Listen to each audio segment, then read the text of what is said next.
আপনাদের কাছে একটা শিক্ষণীয় গল্প তুলে ধরলাম। গল্পটা যদি ভালো লেগে থাকে চ্যানেলটিকে সাবস্ক্রাইব ও লাইক করে পাশেই থাকবেন। একজন ভদ্রলোক এনজেপি স্টেশনে নেমে স্টেশনের বাইরে এসে ট্যাক্সির খোঁজ করতে লাগলেন। একজন ব্যক্তি ট্যাক্সি নিয়ে এগিয়ে এলেন। লোকটি বলল, আমি শিলিগুড়ি যাব, কত ভাড়া লাগবে? ট্যাক্সির ড্রাইভার বললেন, অনেকটি পথ যেতে হবে দাদা, 500 টাকা ভাড়া লাগবে। লোকটি বলল, তোমরা এইটুকু রাস্তা 500 টাকা ভাড়া চাইছো? ভাবছো আমি কিছু জানি না? যাও যাও, তোমার মতো ট্যাক্সির দরকার নেই, আমি আমার রাস্তা একা হেঁটে চলে যাব। এরপর লোকটি নিজের ব্যাগ হাতে ঝুলিয়ে নিয়ে যাত্রা শুরু করলেন। সেই ব্যক্তিটা ব্যাগ নিয়ে কিছু দূর পর্যন্ত এগোলেন। মাথার ওপর গ্রীষ্মের গনগনে রোদ। তিনি শীঘ্রই নাজেহাল হয়ে পড়লেন। মনে মনে আবার তিনি ট্যাক্সির খোঁজ করতে কিছু দূর যাওয়ার পর আবার পুনরায় সেই ট্যাক্সিকে দেখলেন।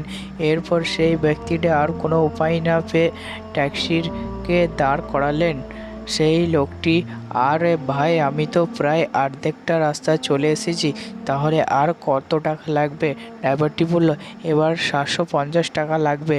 লোকটি বলল, তোমরা তো আজব লোক, দেখছি যে আমি আর পারছি না, তাই দাম বাড়িয়ে দিলে।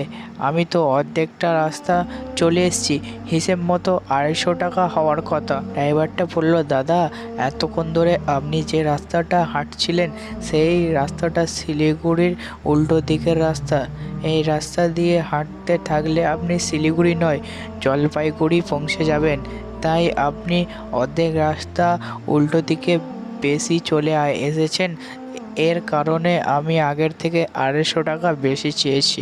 এরপর সেই লোকটি আর কোনো কথা না বলে ট্যাক্সিতে উঠে পড়লেন। শিক্ষণীয় নৈতিকতা: আমরা আমাদের জীবনের কোনো কাজ পেলেই কোনোভাবে চিন্তা না করে হঠাৎ করে কাজটি শুরু করে দিই। কোনো পরিকল্পনা ছাড়া কাজটি করার পর আমরা ভুল পথে এগোতে থাকি, আর এভাবেই আমরা আর কিছু উপায় না পেয়ে কাজটি অর্ধেক রাস্তায় ছেড়ে দিয়ে সময় এবং অর্থ নষ্ট করি। তাই কোনো কাজ করার আগে ঠিকমতো পরিকল্পনা করুন এবং একটি লক্ষ্য ঠিক করুন। যদি আপনি পরিকল্পনা না করেন বা লক্ষ্য না ঠিক রাখেন, তাহলে আপনারও অবস্থা গল্পের সেই লেখকটির মতো হতে পারে।